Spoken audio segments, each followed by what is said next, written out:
Amigos, continuamos con más de esta jornada informativa de Despierta RD y recibimos de inmediato a nuestro invitado de esta mañana. Como le prometimos antes de ir a publicidad, Raniero Casoni está con nosotros para hablar de política, cómo anda la región en esta materia. De eso y más hablamos con él. Bienvenido a Despierta. Bueno, primero que nada, buenos días. Bienvenido. Gracias por la invitación. Caramba, qué bueno. Bienvenido. Yo creo que es prudente, antes de irnos al nivel internacional, que hoy, que tenemos las noticias frescas, después de que ayer se celebró la semanal, como cada lunes, pues hablemos de esa alocución del presidente sobre las reformas. ¿Cómo lo ves tú, que eres un consultor político, dentro de ese liderazgo que tiene el PRM, el manejar ahora el presidente con esa prisa y con esa, digamos que autoridad, el tema de las reformas, sobre todo a nivel constitucional? Bueno, primero hay que entender por qué lo hace, ¿no? La victoria reciente le otorga legitimidad para hacer cambios. Entonces, digamos, eso es una forma rápida de tener una victoria temprana y poder hacer las reformas que se había propuesto desde un principio. Lo segundo es también zanjar el tema de que si va a reelegirse o no va a reelegirse. Que ayer vi que otra vez se le pregunta que hay un movimiento, que él debería continuar. Y a muchos quizás les sorprenda porque el pensamiento tradicional de la política es decir que si el que no aspira, no respira prácticamente. O sea, no hay respeto al interno, va a perder poder, va a perder legitimidad. Porque la gente al final, según el liderazgo tradicional, se sigue al político por el cargo que aspira. La verdad es que, aunque República Dominicana es un país muy conservador, en ese sentido, del tema liderazgo y de la tradicionalidad, el hecho de no ser presidente no pierde legitimidad ni autoridad. El nuevo liderazgo es aquel que sabe inspirar, que sabe generar cambios, que sabe impulsar. Y quizás aquellos que piensan que el liderazgo tradicional es simplemente aspirar, quizás están pensando que él se reelija. Yo no creo que él esté pensando en eso, lo ha dicho varias veces. Y además, como consultor político diría también es cómo justificas dentro de 3 años que va a volver a aspirar. Cuando tienes tanto tiempo diciendo algo que convence a la gente. Eso primero, ¿no? Y lo segundo, yo considero que lo que está buscando es construir la institucionalidad que hace falta. Fíjense algo. El sistema de partidos, que es normalmente, y esto es un elemento muy técnico, el sistema de partidos de la República Dominicana ha venido mutando. Es decir, lo que hace 10 años era una disputa, hace 15 años, era una disputa PRD, PLD, hoy hay 2 partidos en el sistema que están 1 y 2, que no existían hace 15 años, que es el PRM y que es la Fuerza del Pueblo. Más todo lo que está ocurriendo en la región de caminos hacia los extremos, donde se está generando ingobernabilidad en algunos países, pensar en una reforma constitucional desde el punto de vista político, más allá de lo legal, es buscar cómo nosotros podemos enfrentar los desafíos que vienen. Porque fue la República Dominicana el último país de la América Latina en la que el sistema de partidos estaba sólido. Es decir, esta transformación que viene ocurriendo desde el año 88 en toda la región de América, cuando Colombia cambia la constitución, cuando Venezuela abre el proceso de descentralización, donde en Argentina también el justicialista abre el camino, todos estos movimientos del sistema de partidos empieza a generar multipartidos. Y la República Dominicana se mantenía sólida hasta hace 15 años prácticamente con estos 2 partidos. Digamos, el reformismo siempre fue una bisagra, pero digamos, siempre daba estabilidad. Entonces, pensar hacia ese futuro, lo que tiene que hacer es cómo tú generas institucionalidad cuando lo que se pierde normalmente, cuando se quiebra el sistema de partidos, son las instituciones. La crisis que se origina en Venezuela es justamente en parte por el quiebre del sistema de partidos y la no comprensión de la institucionalización que se debía realizar. Y se quiso manejar siempre desde cuotas de partidos. En Colombia, uno de los problemas que tiene Colombia hoy es la judicialización de la política. Entonces, cuando tú judicializas la política, también empieza a generar inestabilidad. Y parte de lo que hoy ocurre, y en la última elección lo vimos, 2 outsiders fueron a segunda vuelta. En Panamá también tenemos una situación parecida. Digamos, hoy gobierna un partido que fue creado hace 3 años. Entonces, digamos, en México, hoy gobierna por segundo periodo consecutivo un partido creado hace aproximadamente 10 años. Digamos, esos cambios conllevan decisiones institucionales que siempre son consensuados desde el sistema de partidos. Lo que he visto, lo poco que he visto, porque ya yo no soy constitucionalista, la intención del presidente es buscar la institucionalización más allá del sistema de Hemos partidos. acelerado un poco el tema de la mentalidad del político en el caso que tú planteas, porque, por ejemplo, el Partido de la Liberación Dominicana fue fundado en el 73, llega a la presidencia en el año 96. Fíjate, el partido PRM fue fundado en 2014 y llega en el 20 a la presidencia de la República. Fíjate cómo se va cortando el tiempo. Claro, Fíjate que la Fuerza del Pueblo es fundada hace, ¿cuánto? 5 años. 5 años. Y ya tiene un 30% con posibilidades de llegar a la presidencia. Esa es la rapidez con que también está caminando el mundo. Digamos, esto es un debate que puede llevarse todo un programa, Sí, porque podemos hablar de... Porque hay que entenderlo ese proceso, ¿eh?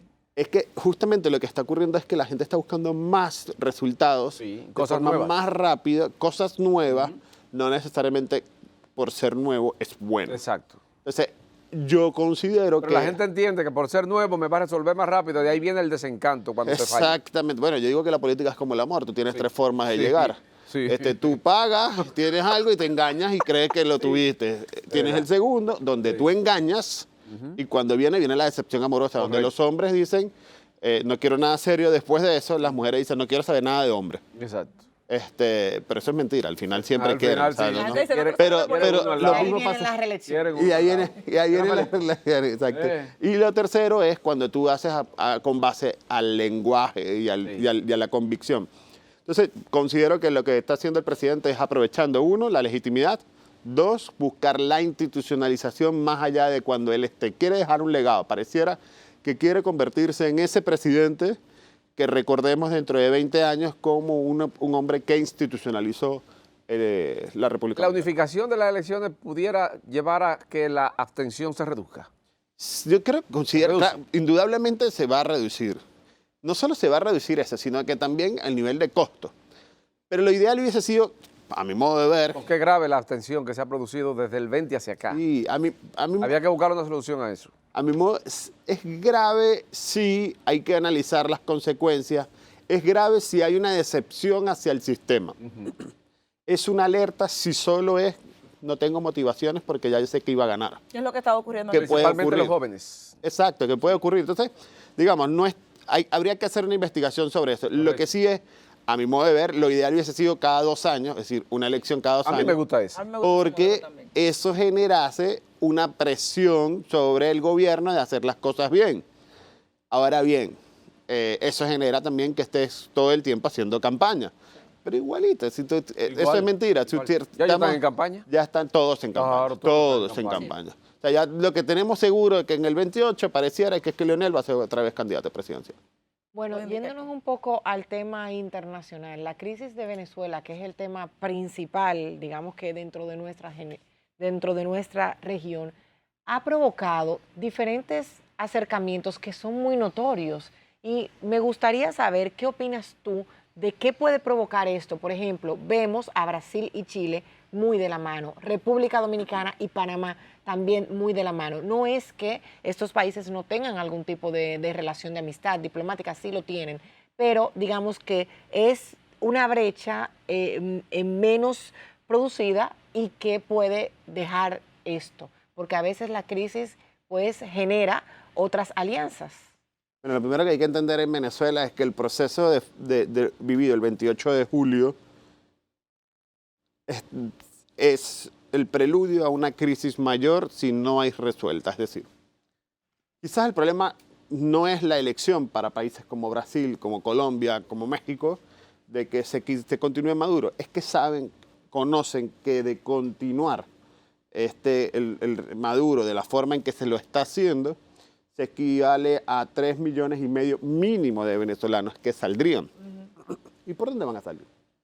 Por la frontera más inmediata, por Brasil, por Colombia. ¿Hacia dónde van a ir?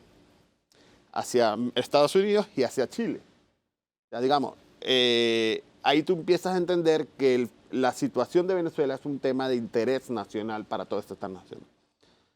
Amén de que, como democracia, ¿cómo justifica tener una relación con alguien que tiene un fraude? Que además denunciado no solo por la oposición, sino ya el Centro Carter, una organización que ellos avalaron, que ellos dijeron que era respetable. Cuando digo ellos me refiero a Nicolás Maduro y su séquito, que les dijo, primero uno, no hubo hackeo. Segundo, esas actas que están en resultados con bzla.com, y usted lo puede revisar, son válidos.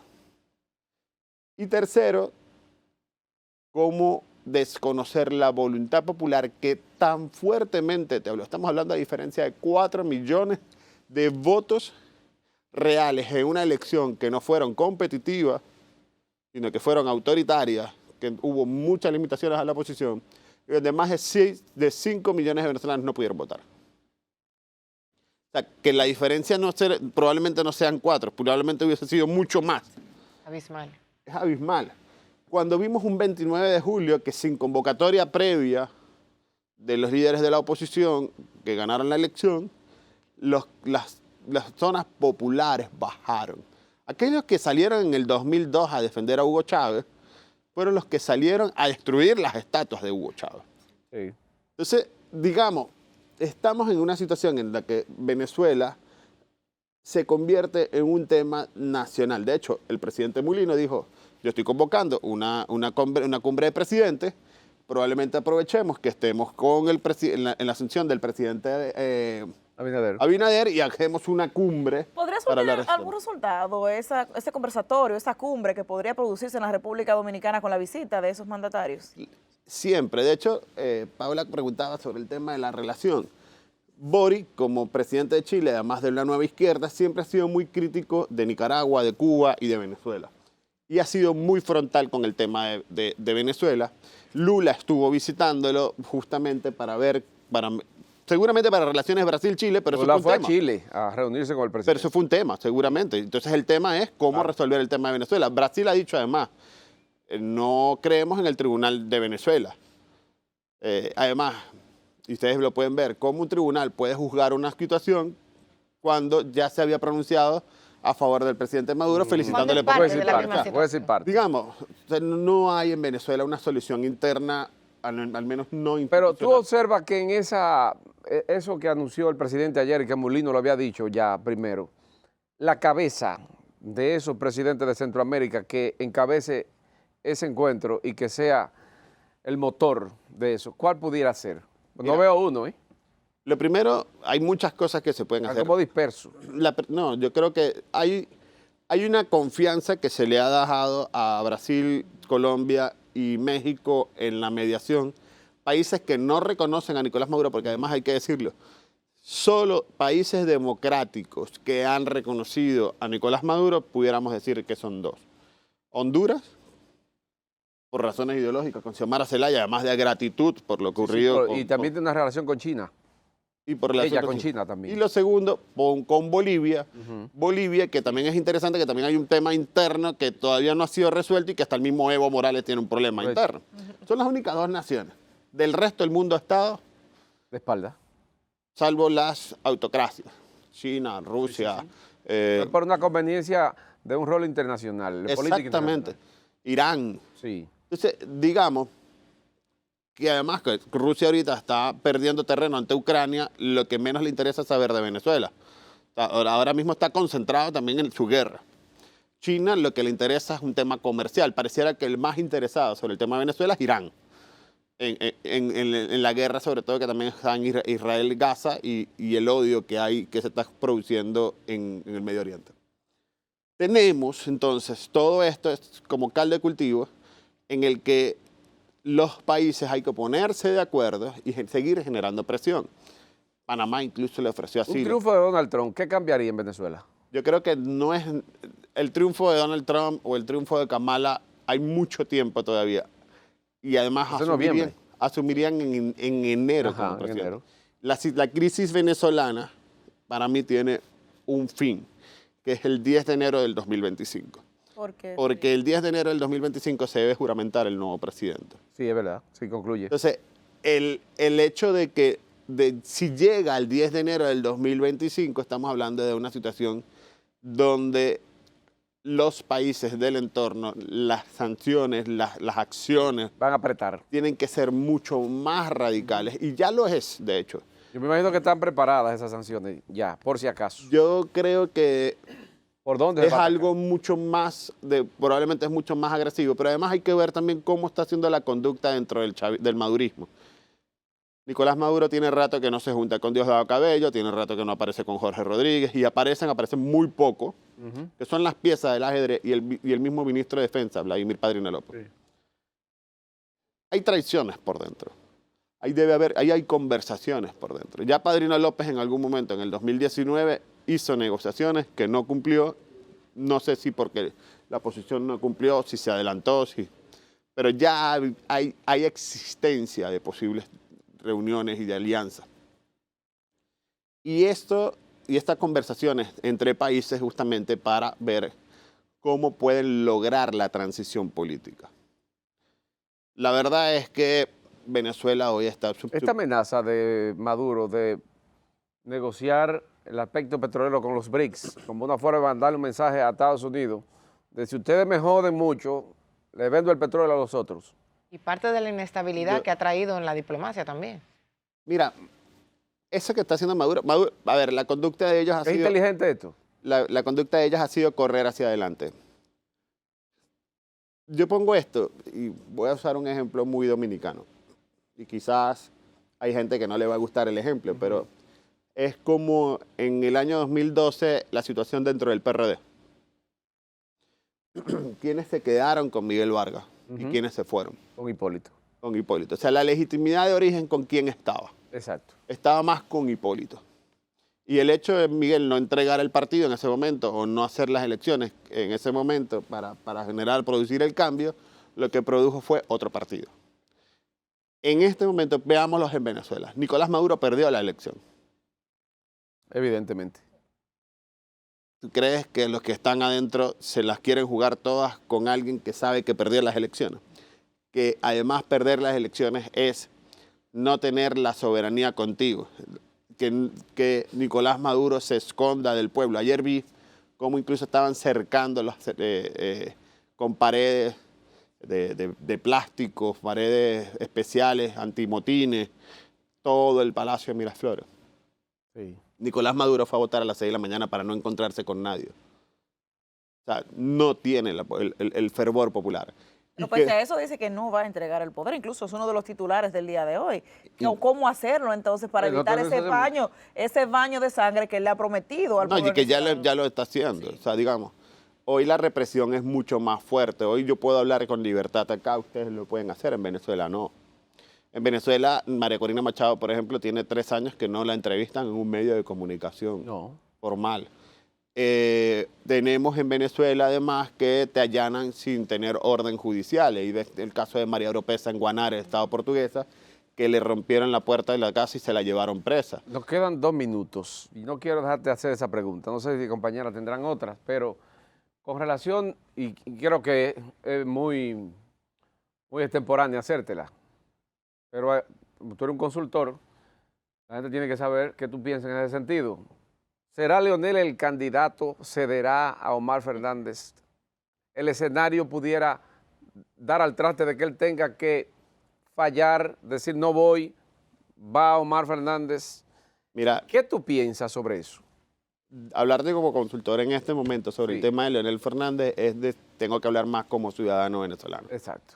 Dominico-venezolano. Dominico-venezolano. Pero tú eres más de aquí que allá, ahora. No, yo tengo la nacionalidad, yo no tengo problema con eso. Y conoce el escenario, ¿verdad? Sí, El problema principal que tiene Leonel Fernández es haber apoyado a Nicolás Maduro en lo que está ocurriendo hoy en Venezuela. ¿Le puede hacer daño eso al futuro? Definitivamente, si tú apoyaste, si tú fuiste tibio en tu declaración, muy tibio en tu declaración, y después sacó un artículo diciendo que el Centro Carter lo acompañó, no. El Centro Carter fue contundente. Usted fue tibio. Y esa tibieza le puede pasar factura. Pero además, Para las elecciones del 28. sí, claro. Y además hay un tema adicional que hay que decir. Un monstruo. Hay un tema que decir. Leonel ha demostrado que pareciera que él es el único líder de la fuerza del pueblo. Por eso dije yo hace rato, y luego lo dije ahorita, porque por el tema de Venezuela, yo también lo dije hace 4 años. Lo único que teníamos seguro en el 2020 era que Leonel iba a aspirar en el 24. Lo único seguro que yo veo hoy que en el 28 es que Leonel va a aspirar en el 28.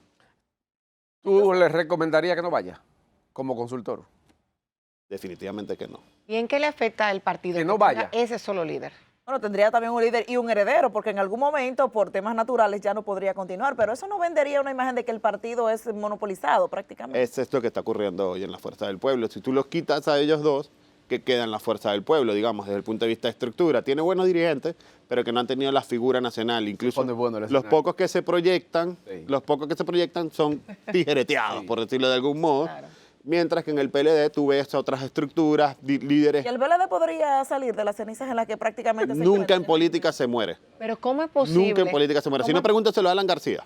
Bueno, que salió en elecciones por detrás en el 92 y después volvió a ser presidente en el 2006. ¿Cómo es posible que Leonel Fernández, siendo una figura tan brillante, tan internacional, desconozca esto? Habría que preguntárselo a él. Granero, muchísimas gracias por esta Me quedaron unas intervención. cuantas. Muchos Tiene temas que que volver, hay que tiene que ampliar. volver. Señores, a ustedes también gracias por iniciar sus días con nosotros. Será hasta mañana a las 6 de la mañana. Feliz resto del día.